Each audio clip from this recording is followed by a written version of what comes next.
Good morning all.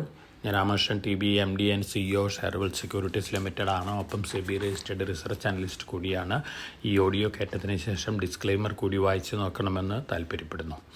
ഇന്ന് നമ്മൾ expect ചെയ്യുന്നത് സ്ലൈറ്റ്ലി ബെറ്റർ ഓപ്പണിംഗ് ആണ്. അതോടൊപ്പം തന്നെ നല്ല രീതിയിലുള്ള വൊളാറ്റിലിറ്റിയും എക്സ്പെക്റ്റ് ചെയ്യാം. ഏഷ്യൻ മാർക്കറ്റുകളെല്ലാം തന്നെ ബെറ്റർ ആയിട്ടാണ് ട്രേഡ് ചെയ്യുന്നത്.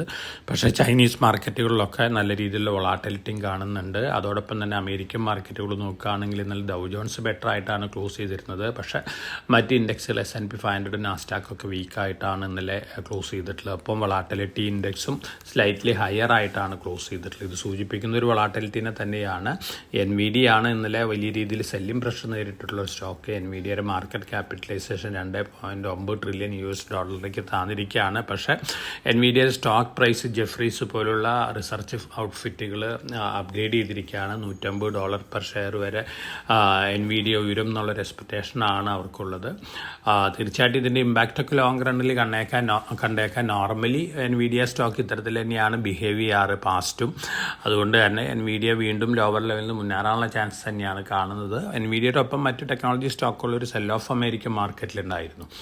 ഇനി മേജറായിട്ടുള്ളൊരു ഇവൻറ്റ് അമേരിക്കയിൽ ഈ ആഴ്ച വരാൻ പോകുന്ന പേഴ്സണൽ കൺസംഷൻ എക്സ്പെൻഡിച്ചർ ഇൻഡെക്സ് ആണ്. അതിനെ ഡിപ്പെൻഡ് ചെയ്തിട്ടാണ് മാർക്കറ്റിലൊരു ഇമ്പാക്റ്റൊക്കെ നമുക്ക് പറയാനായിട്ട് സാധിക്കുള്ളൂ. ഒപ്പം നമ്മൾ യൂറോപ്യൻ മാർക്കറ്റുകൾ നോക്കുകയാണെങ്കിൽ ഇന്നലെ യൂറോപ്യൻ മാർക്കറ്റുകൾ ബെറ്റർ ആയിട്ടാണ് ഇന്നലെ ക്ലോസ് ചെയ്തിട്ടുള്ളത്. കമ്മോഡിറ്റികൾ നോക്കുകയാണെങ്കിൽ ഗോൾഡ് ബെറ്റർ ആയിരുന്നു. പക്ഷേ ഇന്ന് സ്ലൈറ്റ്ലി വീക്കാണ്. മോർണിംഗിൽ $2344.4 പെർ ഔൺസിനാണ് ഓഗസ്റ്റ് ഫ്യൂച്ചേഴ്സ് ഇന്നലെ ക്ലോസ് ചെയ്തതെന്ന്. മോർണിംഗിൽ ട്രേഡ് ചെയ്യുന്ന $2338 പെർ ഔൺസിനാണ്. മറ്റ് കമ്മോഡിറ്റികളെല്ലാം തന്നെ ഓൾമോസ്റ്റ് ഫ്ലാറ്റ് ലെവലിൽ തന്നെയാണ് ഇന്ന് മോർണിംഗിലും ട്രേഡ് ചെയ്യുന്നത്. നമ്മളെ സംബന്ധിച്ച് നോക്കുകയാണെങ്കിൽ ധാരാളം ന്യൂസ് ഫ്ലോസ് ഉണ്ട്. ചില ന്യൂസ് ഫ്ലോസ് മാർക്കറ്റിൽ നെഗറ്റീവായിട്ടുള്ളൊരു ഇമ്പാക്റ്റ് നൽകുന്ന ന്യൂസ് ഫ്ലോസ് ഒക്കെയാണ്. എന്നിരുന്നാലും ഓവറോൾ നമ്മുടെ എല്ലാവരും അറ്റൻഷൻ ഇനി Q1 റിസൾട്ടാണ്. ഈ ധനകാര്യ വർഷത്തെ Q1 result July second week തൊട്ട് അനൗൺസ്മെൻറ്റ് വരാൻ പോവുകയാണ്. പല സെക്ടറുകളിലും നല്ല രീതിയിലുള്ള റിസൾട്ടാണ് എക്സ്പെക്റ്റ് ചെയ്യുന്നത്. അതുകൊണ്ട് sector specific stock specific up move ആണ് നമ്മൾ കൂടുതൽ എക്സ്പെക്റ്റ് ചെയ്യുന്നത്. അതോടൊപ്പം തന്നെ നിഫ്റ്റിയും സെൻസസും വീണ്ടും മുന്നേറിയേക്കാം. പക്ഷേ അറ്റ് എവരി റൈസിൽ നമ്മൾ എക്സ്പെക്ട് ചെയ്യുന്ന നല്ല രീതിയിൽ പ്രോഫിറ്റ് ബുക്കിംഗ് ഒക്കെ തന്നെയാണ്. കാരണം വാല്യുവേഷൻ ഹയർ ലെവലിലാണ്. അതോടൊപ്പം തന്നെ പല ന്യൂസ് ഫ്ലോസും വരുന്നത് ചില സെക്ടേഴ്സിനൊക്കെ ചെറിയ രീതിയിലുള്ള നെഗറ്റീവ് ഇമ്പാക്റ്റ് ഉണ്ടാക്കുന്ന ന്യൂസ് ഫ്ലോസൊക്കെ ഉണ്ട്. എന്നിരുന്നാലും നമ്മൾ ഓവറോൾ ഒപ്റ്റിമിസ്റ്റിക് ആണ്. ജൂലൈയിൽ തേർഡ് വീക്ക് അല്ലെങ്കിൽ ഫോർത്ത് വീക്കിൽ അനൗൺസ് ചെയ്യാൻ പോകുന്ന യൂണിയൻ ബഡ്ജറ്റ് തന്നെയാണ് മറ്റൊരു അട്രാക്ഷൻ. അപ്പോൾ തീർച്ചയായിട്ടും രണ്ട് ഇവൻറ്റുകൾ Q1 റിസൾട്ടുകളും അതുപോലെ തന്നെ യൂണിയൻ ബഡ്ജറ്റുമാണ് നമ്മളെ സംബന്ധിച്ച് മുന്നിലുള്ള മേജർ ഇവൻറ്റുകൾ. ഈ ഇവൻറ്റുകളിൽ നിന്ന് വരുന്ന ന്യൂസ് ഫ്ലോസിനനുസരിച്ച് മാർക്കറ്റിൽ അതായത് സ്റ്റോക്കുകളൊക്കെ റിയാക്ട് ചെയ്യാനുള്ള ചാൻസ് തന്നെയാണ് കാണുന്നത്. ഇന്ന് സ്റ്റോക്ക് സ്പെസിഫിക് ന്യൂസ് ഫ്ലോസ് നോക്കുകയാണെങ്കിൽ LNT ആണ് വീണ്ടും ഒരു ഓർഡർ ബാഗിങ് ന്യൂസ് വന്നിട്ടുള്ളൊരു സ്റ്റോക്ക്. തീർച്ചയായിട്ടും ധാരാളം ഓർഡേഴ്സ് കണ്ടിന്യൂസ് ആയിട്ട് ബാഗ് ചെയ്തുകൊണ്ടിരിക്കുന്ന ഒരു കമ്പനിയാണ് LNT. ലോങ് റണ്ണിൽ നല്ല രീതിയിൽ മുന്നേറാൻ ചാൻസ് ഉള്ളൊരു കമ്പനിയും കൂടിയാണ്. ഓവറോൾ മറ്റ് സ്റ്റോക്ക് സ്പെസിഫിക് ആയിട്ടുള്ള ന്യൂസ് ഫ്ലോസ് ഒക്കെ നോക്കുകയാണെങ്കിൽ അഡാനി ഗ്രൂപ്പ് വലിയ രീതിയിലുള്ള എക്സ്പാൻഷൻ പ്ലാനുകളാണ്. അതോടൊപ്പം തന്നെ റെയിൽവേ റിലേറ്റഡ് സ്റ്റോക്കുകൾ നമ്മൾ ഇന്നലെ തന്നെ സൂചിപ്പിച്ചിരുന്നു. അതുപോലെ തന്നെ നമ്മുടെ സൺഡേ പോഡ്കാസ്റ്റിലും സൂചിപ്പിച്ചിരുന്നു. ഗവൺമെൻറ് വലിയ രീതിയിലാണ് അലോക്കേഷൻ കൊണ്ടുവരാൻ പോകുന്നത്. റിന്യൂവബിൾ എനർജി, അതുപോലെ തന്നെ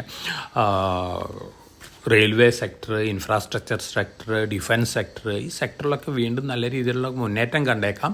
പക്ഷേ വാല്യുവേഷൻ ഹയർ ലെവലിലായി. കാരണം മറ്റെവരി റൈസിൽ നമുക്ക് സെല്ലിങ്ങും എക്സ്പെക്റ്റ് ചെയ്യാം.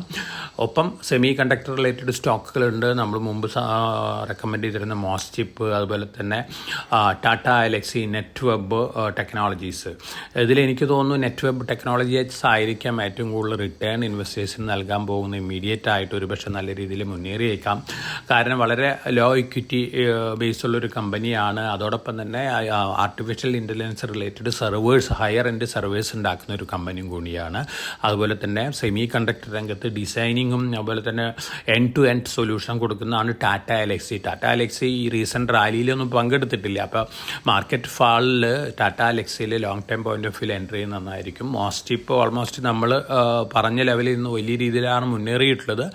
വീണ്ടും കറക്ഷന് ശേഷം മുന്നേറാനുള്ള ചാൻസ് ചാൻസ് തന്നെയാണ് കാണുന്നത്. അപ്പോൾ ചീപ്പ് റിലേറ്റഡ് സ്റ്റോക്കുകൾ, അതുപോലെ തന്നെ റെയിൽവേ റിലേറ്റഡ് സ്റ്റോക്കുകൾ, പവർ, റിന്യൂവബിൾ എനർജി റിലേറ്റഡ് സ്റ്റോക്കുകൾ, ഡിഫൻസ് റിലേറ്റഡ് സ്റ്റോക്കുകൾ, ഇതൊക്കെ ആയിരിക്കാം ഏറ്റവും കൂടുതൽ അട്രാക്ഷനായിട്ട് വരാൻ പോകുന്നത്. അതുകൊണ്ട് മാർക്കറ്റ് താഴെ വരുമ്പോൾ ഇമീഡിയറ്റ് ആയിട്ട് മാർക്കറ്റ് റൈസിൽ ചേസ് ചെയ്ത് വാങ്ങേണ്ട ആവശ്യമില്ല. മാർക്കറ്റ് താഴെ വരുമ്പോൾ ലോങ് ടേം പോയിന്റ് ഓഫ് വ്യൂവിൽ ഘട്ടമായിട്ട് ഈ സ്റ്റോക്കുകൾ വാങ്ങാമെന്നാണ് എൻ്റെ ഒരു സജഷൻ. അപ്പോൾ വളരെ കോഷ്യസ് ആയിട്ട് മാർക്കറ്റിൽ മൂവ് ചെയ്യുക. എല്ലാവർക്കും നല്ലൊരു ട്രേഡിംഗ് ഡേ ആശംസിച്ചുകൊണ്ട് ഞാൻ ഇന്നത്തെ പ്രീ മാർക്കറ്റ് കമൻട്രിയുടെ അവസാനിപ്പിക്കുകയാണ്. Thank you.